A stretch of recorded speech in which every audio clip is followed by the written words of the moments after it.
We have some help videos over 4-15 where we are going to practice doing the compressed or condensed noble gas notation, also called nearest previous noble gas notation, which is a shorthand way of doing the long drawn out electron configurations in a much faster, easier way. And then we'll finish up 4-15 taking a look at how to do Lewis dot diagrams. All right, first one we're asked to do is silicon number 14. Step one, we've got to write the symbol. It's already there for us with the atomic number. And then step two, find the nearest previous noble gas using a periodic table of elements. So here's silicon right there. The nearest previous noble gas, we've got to go up one row. So if silicon is on row 3, we've got to go to the noble gas at the end of row 2.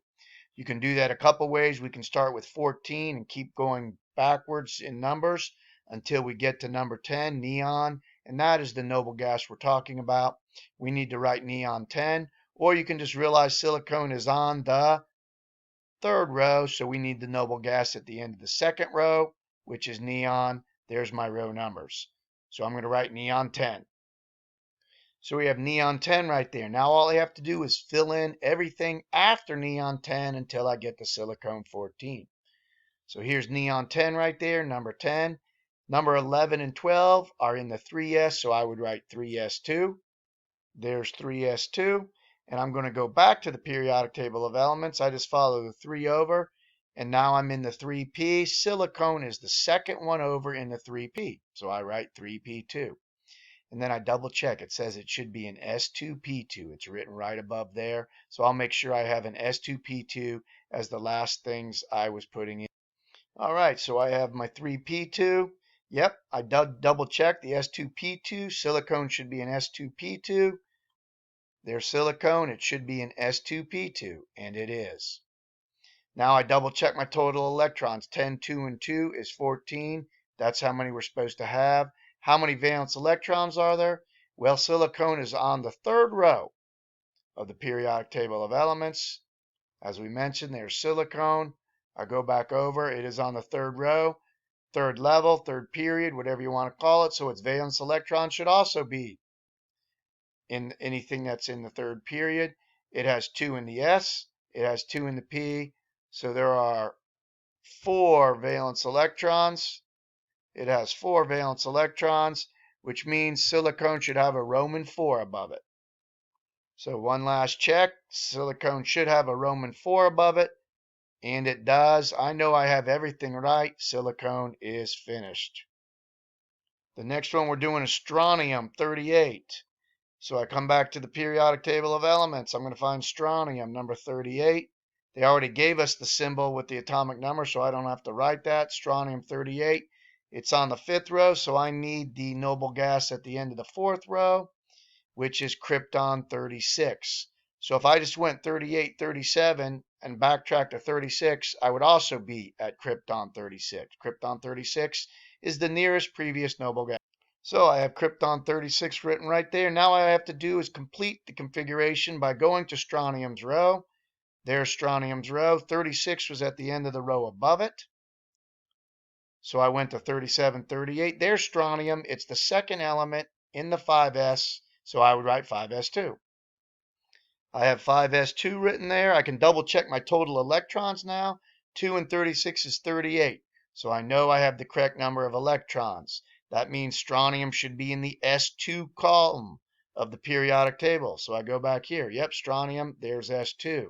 How many valence electrons should strontium have? Valence electrons are electrons in the outermost S and P.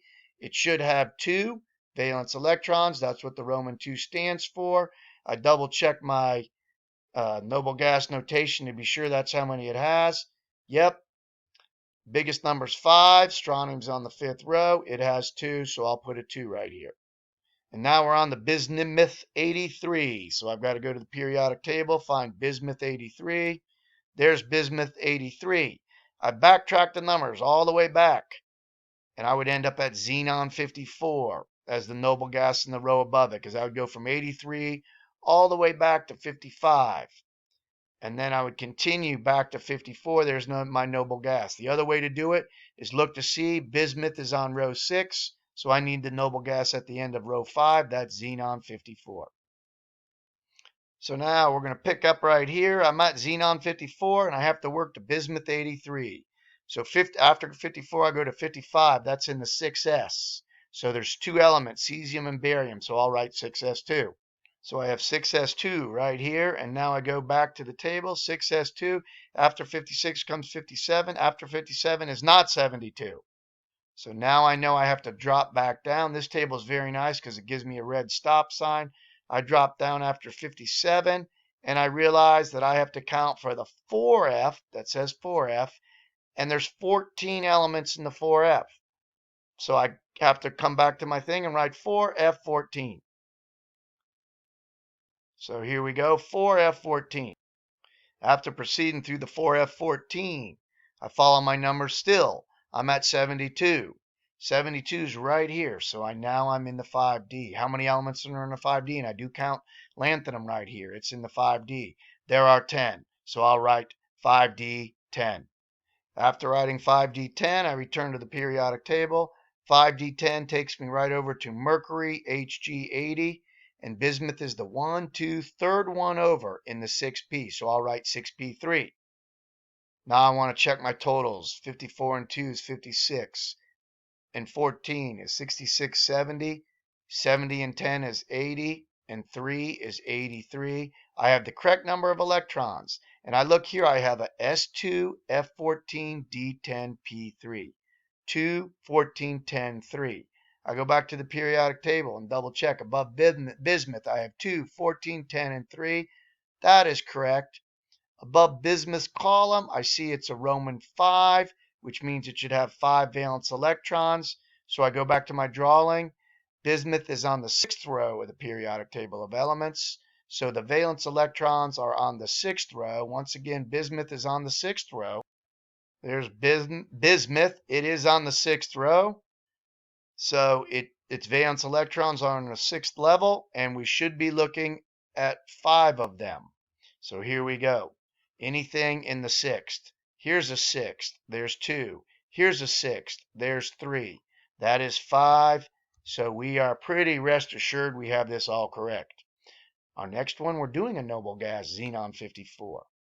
I can't just type xenon 54 in the box. I have to find the previous noble gas.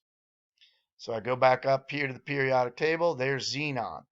The previous noble gas before xenon is right above it, krypton 36. So I'll write krypton 36.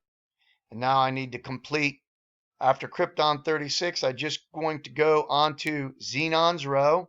Here's krypton 36. So I look at 37 and 38, that's the 5s, so I'll write 5s2. It says it right in there, 5s, and there's 2 elements, so I'll write 5s2. After writing 5s2, there's 5s2. I have to go back to the periodic table. After the 5s, I'm in the 4d, starting with yttrium number 39. So I go from 39 all the way up to 48. That's 10 elements. I write 4d10. All right, after 4d10, I bounce back out to the periodic table. Here's the 4d10. I left off with cadmium 48. And I see that xenon is the 1, 2, 3, 4, 5, 6th one over in the 5p. So I'll write 5p6. So now I check total electrons. 36 and 2 is 38. And 10 is 48 and 6 is 54. So my electrons all add up. I'm feeling good about it. I want to double check to see what is written above xenon. Is it a S2D10P6? Here's xenon 54. Above it is an S2D10P6. That looks good. And I'm looking at a Roman 8 right here. I'm looking at a Roman 8. 2 in the S, 6 in the P, Roman 8. So I'm going to go back to my drawing and see if I have 8 valence electrons. Here's xenon. It is in, once again, row 5. So I'm looking for any electrons that have a 5 in front of the sublevel number. Here's a 5. That's 2. Here's a 5. That's 6. That's 8 valence electrons. Xenon had the Roman 8 above it. I'm feeling good. Next one's gallium. So I have to go to the periodic table and I find gallium is right here. There's gallium, number 31. I can backtrack my numbers. Gallium, 31 down to 30, 29, 28, 27, 26, 25 to 20, 19. And if I keep backtracking the numbers, eventually I get to argon, 18. That's the noble gas. There's gallium. I go to the row above it. Argon 18 is the noble gas at the end. So that's my noble gas notation, argon 18. So I write argon 18, and while I did it, I noticed there was no atomic number written for gallium right there, so I better make sure I wrote the right one. I just kind of took a guess at 31. Yep, gallium's 31. So now I'm going to complete it. Argon 18, I go to 19 and 20. 19 and 20 is the 4s. There's two elements there, so I'll type 4s2. There's the 4s2. After the 4s2 is the 3d. Here's the 3d. There's 10 elements there, so I'll write 3d10. So I've got the 3d10 right there. And now I'm going to go back to the table and find out where gallium is. After 3d10, gallium's the first one in the 4p, so I'll write 4p1. After writing 4p1, I'll now check my total electrons. 18 and 2 is 20, and 10 is 30, and 1 is 31. So I know I have the right number of electrons, but there's a couple other checks I can do. Gallium should have a S2D10P1 above them, if I've done it correctly. There's gallium, S2D10P1. I did that correctly.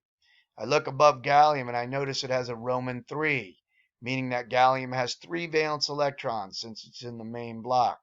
I remind myself that gallium's in the 4th row, so valence electrons are all those in the 4th row or 4th level. Here we go. Back to the drawing, the ones that are in the 4th level. There's a 4, there's 2 there, there's a 4, there's 1 there. So that's 3 valence electrons. I look back once again above gallium, Roman 3. I've got it correct, and I am done with the nearest noble gas notation portion of the homework. Our next video, we'll take a look at how to do the Lewis dot diagrams.